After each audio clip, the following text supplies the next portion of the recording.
사랑하는 하나님 아버지, 참으로 감사를 드립니다. 오늘 하나님이 또 우리들에게 주시는 말씀을 통해 우리가 하나님의 마음과 뜻을 알고자 원합니다. 이 시간 성령 하나님께서 우리의 생각과 마음을 주장하여 주시고 하나님의 귀한 말씀이 들려지고 깨달아져 오늘도 그 말씀을 부여잡고 살아갈 수 있도록 성령 하나님 인도하여 주옵소서.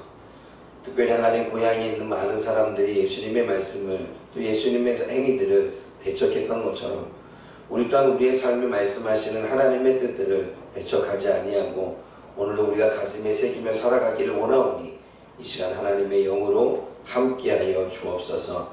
예수님의 이름으로 감사하며 기도드립니다. 아멘. 오늘 본문의 말씀을 보면 예수님께서 복음을 전하시기 위해 고향으로 가시는 모습이 기록되어져 있습니다. 1절을 보면 예수님께서 거기를 떠나사 고향으로 가셨다라고 말합니다. 그리고 안식일이 되어 특별히 회당에서 또 가르치시기를 시작하시는데 많은 사람들이 예수님의 가르침을 듣고 놀라게 되어집니다.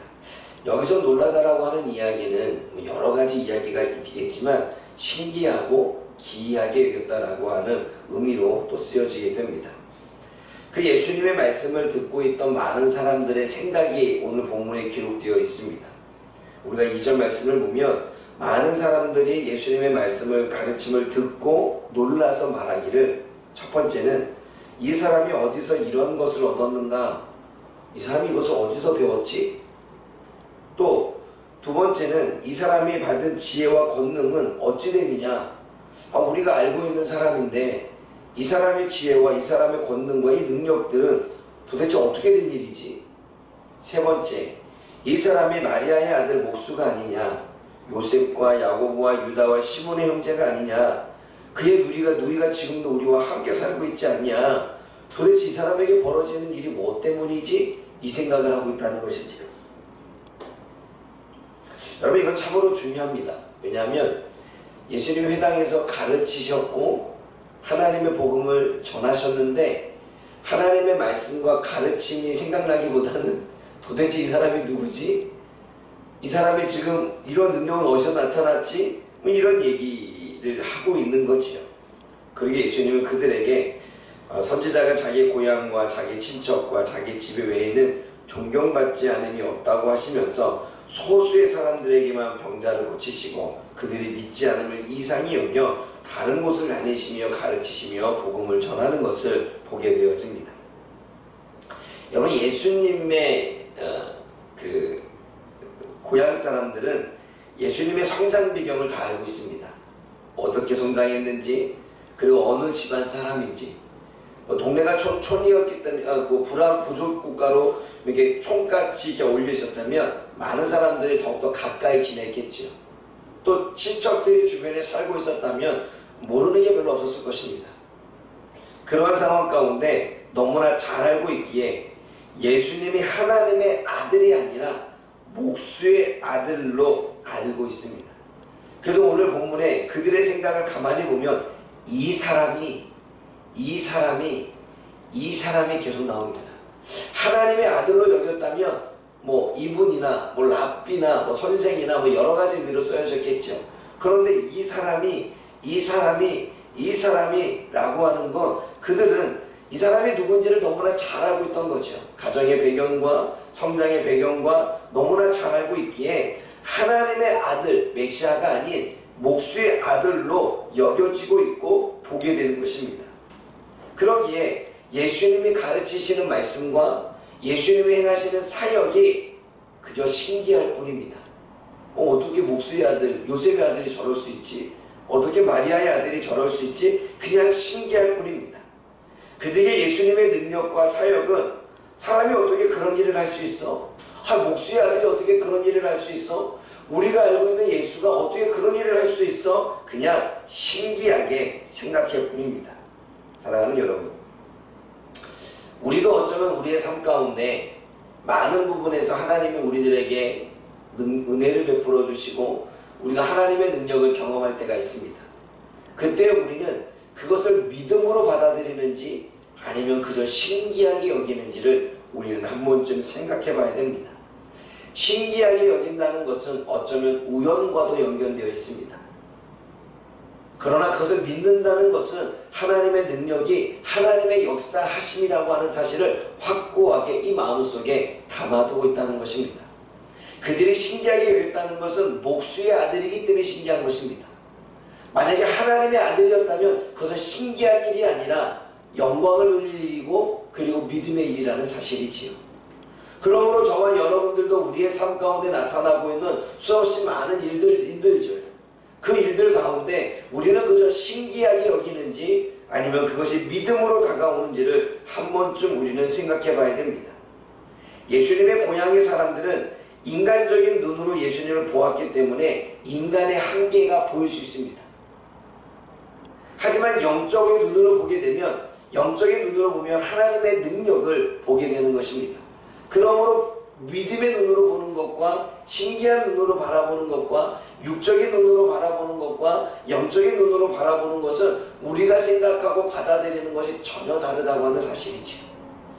그러므로 사랑하는 여러분, 오늘도 예수님의 고향의 사람들과 같이 우리는 그저 신기하게 여기고 그냥 육의 눈으로 바라보며 인간의 한계를 보고 있으며 믿음의 눈보다는 그냥 신기하게 기이하게 여기는 것으로 바라보고 있는지 아니면 정말로 믿음으로 받아들이며 나아가고 있는지 우리는 심각하게 우리를 점검해 봐야 됩니다.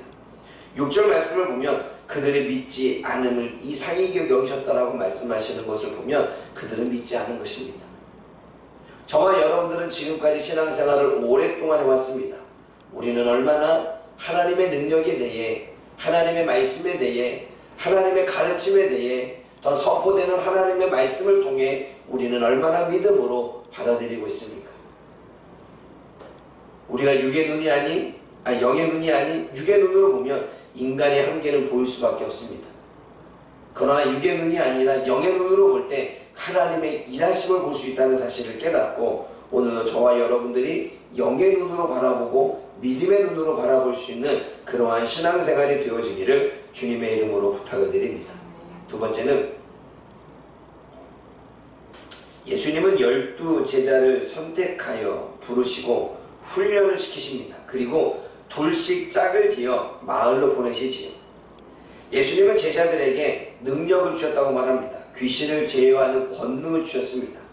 여러분, 귀신을 제어하는 권능이 뭘까요? 우리는 앞서서 거라사의 그 귀신 들린 사람이 군대라고 하는 2,000의 마리의 그 돼지떼에게 귀신이 들어갈 정도로 많은 귀신이 그 안에 있었다고 말합니다. 우리는 귀신이라고 말할 때 머리를 풀어 헤치고 하얀 소복을 입고 이렇게 생각하면 우리는 하나님의 말씀을 잘 모르는 것입니다. 여기서 말하는 귀신은 악한 영이라고 볼 수 있지요. 여러분, 악한 영이 우리를 주장할 때에 우리들에게 있는 것을 통해서 주장합니다. 그러면 귀신이 들렸다는 것은 그냥 우리가 미쳤다 이런 얘기가 아니라 귀신 들려서 중얼거린다 뭐 그런 얘기도 있겠지만 많은 사람들이 악한 영에 의해서 영향을 받습니다.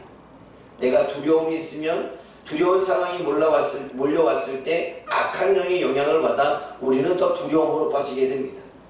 내 안에 분노가 있으면 악한 영이 나의 분노를 건드리기 시작하게 되면 우리는 분노에 사로잡힙니다.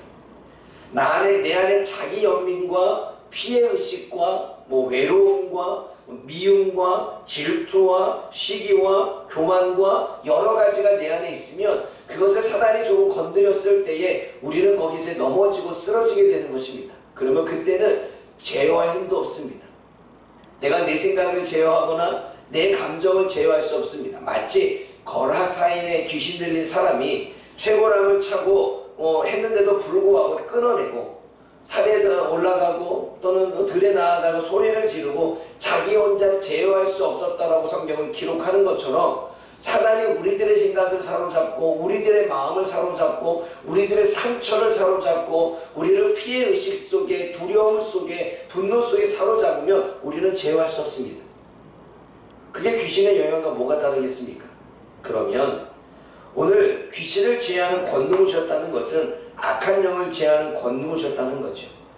두려움에 빠진 자를 두려움에서 벗어날 수 있게끔 도와주는 권능. 슬픔에 있는 자를 위로하며 그 슬픔에서 벗어날 수 있도록 도와주는 권능, 믿음이 없어서 살아가는 사람에게 믿음을 주어서 그 믿음 가운데 소망과 희망을 갖고 살아갈 수 있도록 행하시는 권능.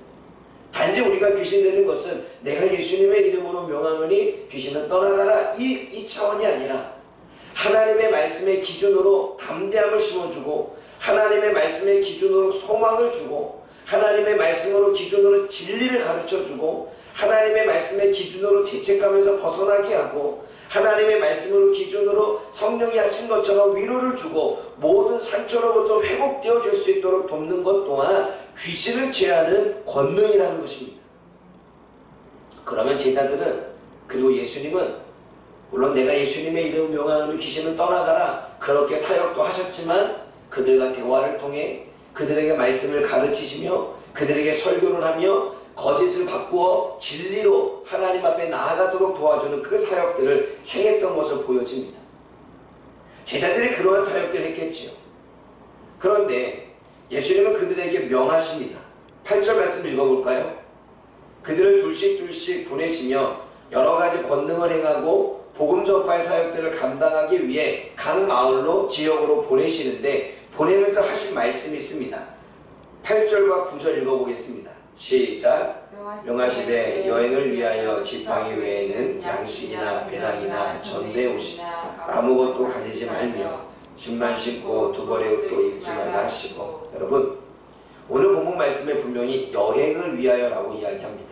아마 가까운 거리에 복음을 전하는 게 아니라 아마 촌과 촌 사이라면 많이 떨어져 있었던 것으로 보여집니다. 그러면 하루길이 될 수도 있고 이틀길이 될 수도 있고 3일길이 될 수도 있습니다. 그때 당시에 무슨 환경에 따라 기상 이변에 따라서 조금 더 지체될 수도 있었겠죠. 그렇기 때문에 여행이라고 표현하지 않았을까요? 그러나 그 여행을 떠나는 데에는 지팡이 외에 양식도, 배낭도, 그리고 전대의 돈도, 그리고 신발도, 그리고 두 벌의 옷도 여유를 갖지 말라고 말합니다. 여러분, 우리들의 상식과는 맞지 않습니다. 왜냐하면 우리는 여행을 가려면 짐을 이만큼 쌉니다. 우리가 그 선교 여행을 간다고, 비전TV를 간다고 여행을 됐을 때 가방 이만큼 싸지 않습니까? 거기 먹을 양식, 거기서 물건이 입맛에 맞지 않으면 우리가 먹어야 되니까 고추장, 애들 김, 옷도 이만큼 싸웁니다. 그래 안 그래요? 그런데 오히려 여행을 하고 있는데 싸지 말래. 어떠한 의미일까요? 저는 이 말씀 속에서 첫 번째, 네가 가는 건 놀러 가는 거 아니야. 네가 가는 건 놀러 가는 게 아니라 네가 지금 복음을 전하고 하나님의 말씀을 가르치러 가는 거야. 무엇을 먹을까? 무엇을 입을까? 무엇을 마실까? 이러한 관점이 아니라 영혼을 살리는 데 관점이라는 거죠. 가끔 여러분, 우리가 신방을 가다 보면 신방의 의미가 바뀌어질 때가 있습니다. 우리가 신방을 가는 이유는 복음을 전하고 위로를 하고 말 그대로 더러운 귀신을 제어하기 위해 가는 것입니다. 사단에게 영향을 받고 있는 그에게, 사단에게 영향을 받아서 두려움에 떨고 있는 그들에게 하나님의 말씀으로, 하나님의 권능으로 그들을 그 가운데서 회복시키는 것이 목적입니다. 근데 여러분, 신방을 끝나면 우리는 점심을 먹기도 하고 나누기도 합니다. 그러다 보면 어느 순간에 신방의 목적은 잃어버리고 무엇을 먹을까, 무엇을 입을까, 무엇을 마실까가 바뀌어버리게 됩니다.